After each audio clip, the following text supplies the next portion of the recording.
Hey YouTube, it's Frisky Dingo here, getting back with you guys with another reaction slash review video. Today we're doing the Olympics, but also wanted to do a special announcement.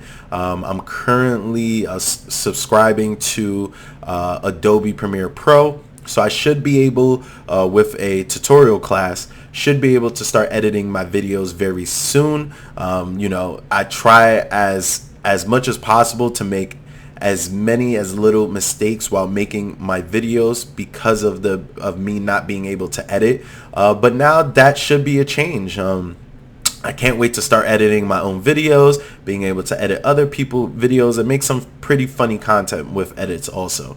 So be on the lookout. I should start editing my videos within the next 2 to 3 weeks. It does take some time, also taking the class from the very beginning, starting from the basics, but I'll be ready in time, in soon enough time. But other than that, today's reaction video is about the Olympics and how everyone's reacting to it, about athletes being social awareness activists at the Olympics. And obviously a lot of people, especially, are upset about this. We do live in a post Boris Johnson, post Trump era, where any person that speaks out about politicians or the current status quo is looked at as negative. That's been a very much common theme within the last 4 to 5 years. So I'm not actually surprised at what's going on. Athletes have always been the vocal point of social awareness and what's going on in the current world, all the way dating back to Muhammad Ali, even dating back before that, Jack Johnson. There's been a lot of athletes who've participated in making people aware of what's going on. It's something, especially in America, that we look forward to because of our amendments allowing us to have freedom of speech, freedom of press, freedom of religion. So I think that very much goes in with what we're experiencing now. So that's why I try to be very limited on what I'm saying, because a lot of people get upset, but I don't see anything wrong with athletes being able to speak on what they feel they need to speak on. That's the point of the platform that they're at, especially American athletes. So I think that is a weird position to be in as an athlete, having to speak up for yourself, but then they don't want to hear the truth of what you're experiencing. I think that's extremely weird. But that's nothing new, with American sports. That's something that's always been very titular, from governments, from the government speaking against athletes to celebrities being looked at as if they shouldn't speak about world things. A lot of disillusion, as if having money and things like that should stop you from speaking on what you feel like. Now, if that opinion is true or false, it's up to the public opinion to make that decision. I think that's normal and perfectly fine. Especially with Naomi Osaka and Simone Biles, they're part of a new generation that represents the ability to speak up for themselves and stand up for others. So honestly, I don't see anything wrong with it. I participated in collegiate sports in college and in high school, so I too understand the historical precedent of having to speak up as an athlete, but also participating at a higher level and having all that stress and anguish on you. I think people are so confused about the fact that Naomi Osaka could be participating in supporting Black Lives Matter, but then want to ends up losing, and then everyone's like, look, that doesn't make any sense. Like, just because she lost doesn't mean it has something to do with her activism. And the same thing with Simone Biles. Just because she is feeling unsure about herself doesn't mean that she shouldn't be an activist, and or that she is selfish and only cares about herself. I don't understand where all of these things are coming from, especially athletes who participate on that level where it's individual and team sports. So I don't understand it. I don't understand where people are coming from about this. I get it though, because Trump did the same thing with the LeBron James situation. He attacked LeBron James about speaking up about things.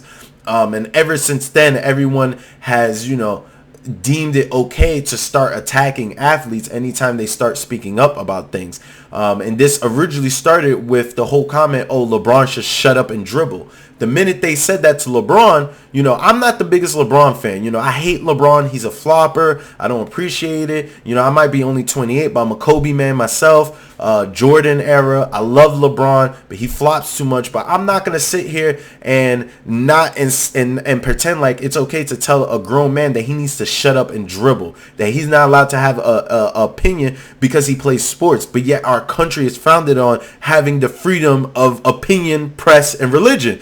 So all of that is confusing. It's like, all right, are we living in a country where we value freedom of speech, or are we living in a country that people secretly want us to be communist? Because it's super weird how you could protest for Black Lives Matter and be considered communist, but in the same sense telling an athlete that they need to shut up and play the sport or not be activists isn't communistic in itself. I don't understand that. That's a messy situation to get into. All I understand is that as an athlete, it's good for athletes to go out there, speak on their mind. If it's right or it's wrong, that's their position, and that's okay. Anybody that's against it, I don't know what to tell you. I don't know what to say, but it's a part of the American society to be able to speak. We had all these other people who are able to do it. Why can't people who are athletes be able to speak on what they want to speak on? So that's the only part that truly confuses me. Hopefully we'll get some understanding within the next few years, but I truly understand where it comes from. Really where it comes from is, unfortunately, this authoritarianism that's been sliding and embedding itself in the American society, that as if, being super powerful, like, put it like this, America was always great at pretending it wasn't powerful, but being the most powerful. Now you have people wanting military parades and signaling strength and all those weird things that America has never had to do before. And that is a part of it. Like, people want that direct power. And because of that, when they start seeing athletes speak up, it's like, oh, how could you? You just need to stand and be an athlete, and that's it. So all of this is synonymous with each other. It's a reason why this is the first Olympics where we've actually had people upset about others speaking on truth. So, it's not a coincidence that that's happening around the same time that Trump was president. Because once again, president creates the environment for this to be okay.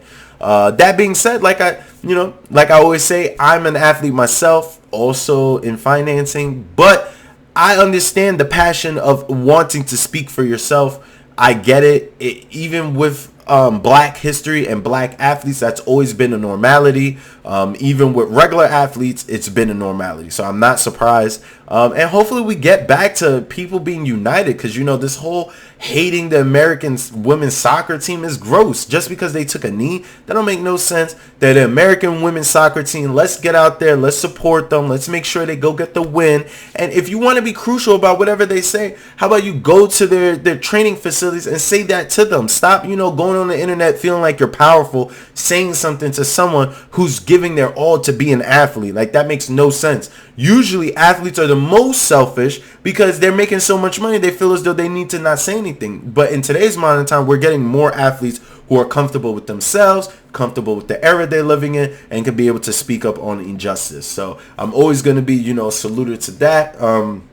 Most people don't know by looking at my complexion, but I am Puerto Rican and black and Puerto Rican. That being said, I do identify as a black man, so I do, understand the historical precedent of being black and having to speak about these things, because people don't want to hear it. It'd be the 1950s, 1960s, 70s, 80s, 90s. There was never a time where an athlete was okay for speaking about what they felt as though. Muhammad Ali, he's loved now. He was looked as a villain back in those days. It's the same thing with Martin Luther King. People love Martin Luther King now. Back in those days, they did not like what he was saying at all. So that is always going to be the case. Now people feel as though, it's okay to speak about these things, because Martin Luther King did it, or Malcolm X did it, or, Muhammad Ali did it. But realistically, those people were not liked during the time.